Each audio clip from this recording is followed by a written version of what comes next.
চল, আমি যার কথা বলেছিলাম মনে আছে তোর? উনি অনেক বড় মৌলবী। এ জিন খুবই ভয়ঙ্কর, কিন্তু তোর মাকে ওর হাত থেকে আমি বাঁচিয়েই ছাড়বো।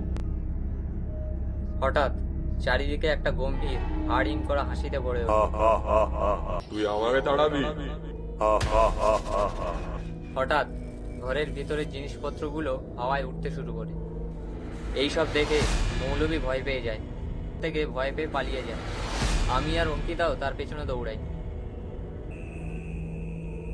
কিছু দূর গিয়ে মৌলবী অঙ্কিতাকে বলে,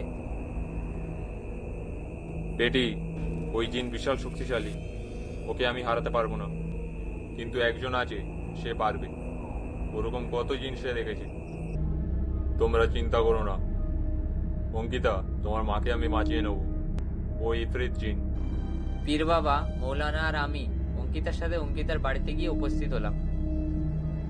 আমাকে আর অঙ্কিতাকে পীর বাবা বাড়ির বাইরে থাকতে বললেন, আর মৌলানাজির সাথে পীর বাবা বাড়ির ভেতরে প্রবেশ করলেন।